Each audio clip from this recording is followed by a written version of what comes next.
How long can this WattCycle 12-volt 100 amp hour mini battery run? Full-size kitchen refrigerator, vacuum cleaner, electric hot plate, high-end desktop gaming PC, a batch of wash, a 120-volt mini split heat pump, a whole home gas furnace, a full-size microwave. There's two features in particular that I just love about this battery. Let's unbox this battery from WattCycle. Got some documentation here. There's the battery, two different sizes of terminal bolts, and some protective caps. I'll tell you what, I am really digging these mini form factors. They're so nice and compact. I love them. I'm excited about this one because this is the Smart Edition with Bluetooth. So there are two manuals. One's the Bluetooth manual and the other one is the actual battery manual. It's rated for continuous discharge current and charge current of 100 amps, which is pretty standard. But this is a stat that we don't usually see. Overcurrent discharge protection, 300 amp plus or minus 50 amps. So that goes to show us that it will surge over the 100 amp mark by quite a bit. So it should be really good for surge loads. High temperature and supposedly low temperature charging protection. So we will test that coming up. And last but not least, there is a variety of ways that you can connect up in either parallel or series parallel. You can see that the battery is shipped with a 58% state of charge. We are able to toggle the charging and discharging off with the little buttons. And then when we have a load or a charger hooked up to it, we should be able to see the current and voltage and current amount of power going through it. We get to see all the temperature sensors, and we also get to see the individual cell voltages, which is quite nice. If we have any warnings, it would probably appear here, but obviously we don't have any active warnings. And it looks like a lot of these settings are password protected, and I don't know the password. Pretty much the settings is a no-go, so you'll basically just use this home screen here as your main point of reference in terms of monitoring and keeping tabs on this particular battery. How long can this WattCycle 12-volt 100 amp hour mini battery run? Got this white cord coming over here, and it transitions right there to this black cord, and it's plugged into my full-size kitchen refrigerator. So you're gonna see how long this battery can run my full-size fridge for. This is my main fridge that I use every day in my kitchen. So this is a good real-world test. I'm just going to use it as normal, and we'll see how long it runs for. Not only are we going to find out how long this runs the fridge for, but I've got the Victron Smart Shunt right here, and we'll be doing a capacity test at the same time. Now, this is less than a 0.2C rate of discharge. That usually skews these numbers to the lower side on these capacity tests, but we're all about real-world stuff here, and powering a fridge with one of these batteries is definitely a real-world situation, and so we might as well see what kind of capacity we can pull when doing this. Here in the middle, I've got a power station, and this serves two purposes. It converts my DC power from the battery to AC, and usually I'm not right here when the test finishes, so this power station will give me a little bit of buffer and keep the fridge going, and that way, if I'm at work or whatever and it dies, I don't come home to a warm fridge.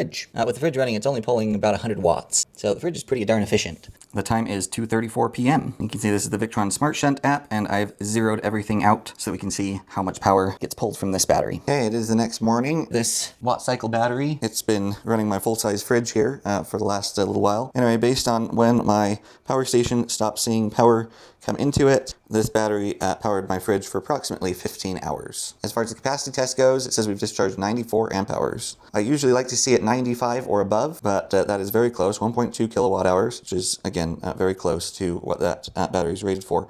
Remembering, of course, that this has been less than a 0.2C rate of discharge for this test. Can this WattCycle 12-volt 100 amp hour lithium iron phosphate battery run a full-size vacuum cleaner?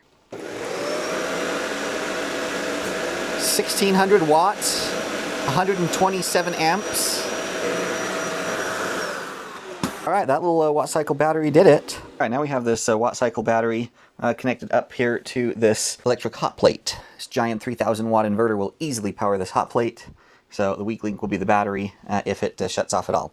We've got the app right here so we can see what's going on. So let's turn it on.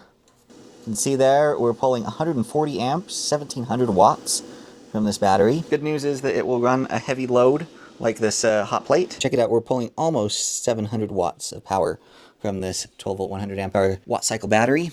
And if you follow this black cord, let's see what it's powering. Got a high-end desktop gaming PC with 1, 2, 3 4K gaming monitors. We're running a 4K gaming benchmark right here, and you can see nothing is plugged into the wall right there.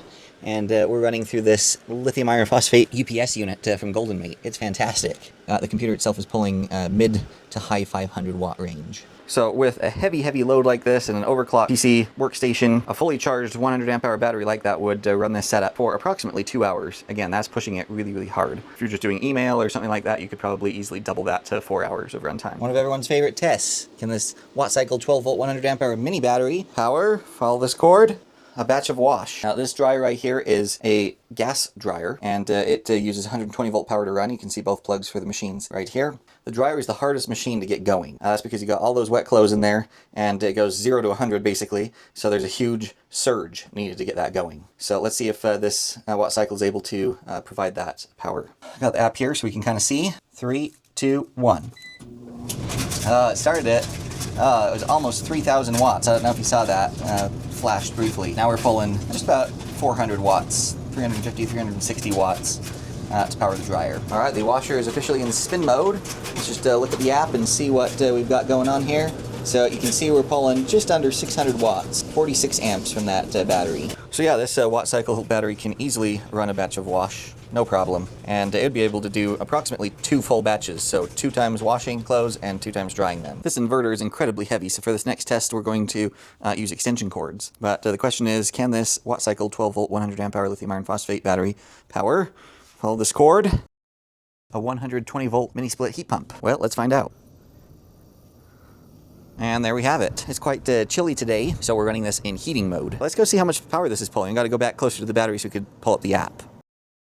All right, we are back in the garage here, and if we pull up the app right here, you can see that we're just under 500 watts. So not too bad, and that's just right after this mini split has started up. This mini split can ramp all the way down to the low 200 watt range. When it's just kind of coasting, it can go all the way up to about 950 watts. So this would easily be able to run that for what I've seen with my tests, approximately 4 hours. Another one of everyone's favorite tests. Can this WattCycle 12 volt 100 amp hour lithium iron phosphate mini battery power, follow the yellow cord, a whole home gas furnace? The secret sauce to making this work with an external power source like this battery is this little guy right here. This is the easy generator switch, and you can see that the extension cord just comes and plugs into a receptacle right there, and then you've got this simple toggle switch to go between grid power, and it's calling it generator power. In our case, it's inverter power. Anyway, I absolutely adore this thing. If you live in a cold climate and you have power outages and you want to be able to run your gas furnace, this will save your life. This will power any 120 volt load that you may want to power. And I'll leave a link for the video down in the description about when I installed this, so you can check it out further. Got the induced draft going. Here comes our hot surface igniter. We're only pulling 160-ish watts. We have ignition. Now that hot surface igniter is off, you can see we're only pulling 105 watts now. All right, now the blower fan's fully up to speed. And if we take a look at the app here for the battery, you can see right here we're pulling just about 500 watts of power. This full-size furnace would run off one of those batteries that are fully charged for just over 2 hours. Now one thing to keep in mind is these furnaces rarely run 2 hours straight unless your house has gotten really cold. They turn on and then they turn off, and then they turn on and they turn off. So in reality, I've gotten many more hours of runtime off of one of those batteries on my furnace. Of course, there are variables as far as what temperature you want in your house, how cold it is outside, insulation, etc., etc. But in an emergency situation, you can easily power a furnace and keep warm for a couple hours off of just one of those 12 volt batteries. Can this WattCycle 12 volt 100 amp hour lithium iron phosphate mini battery run, follow the yellow cord, a full-size microwave? And yes, the microwave's in my garage. I actually don't cook in it, I just use it for testing for you guys. All right, let's go. 3, 2, 1. Take a look at the app. Oh, look at that. 1,876 watts, 158, almost 160 amps. Still running though. Looks like it's gonna finish it off. Okay, that battery did run a microwave for a full 30 seconds.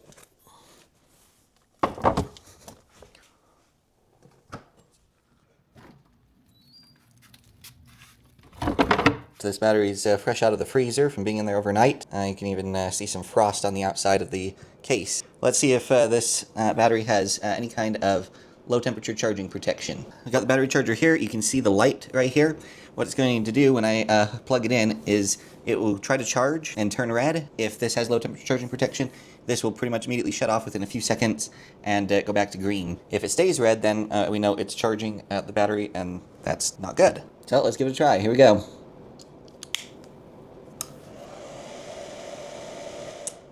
And there we go. Started trying to charge and immediately turned off. So this WattCycle 12 volt 100 amp hour mini battery does have low temperature charging protection. We've got alarms for it being negative 17 degrees Celsius, and in some cases even colder in other areas where those temperature sensors are. An alarm here, a number of alarms saying that it's too cold. So how does this battery compare to the competition? I'll leave a link down in the video description to this spreadsheet that compares all the batteries I've ever tested to each other. You'll definitely want to check that out. But speaking for myself, there's two features in particular that I just love about this battery.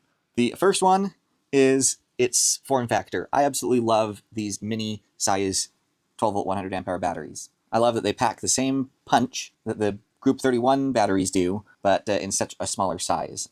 That's really important for me, where I'm setting it up not as a drop-in replacement for any other Group 31 size, but building large battery banks with them. The second thing that I love about it is somehow they've managed to get not only the mini form factor, but they also have the app control.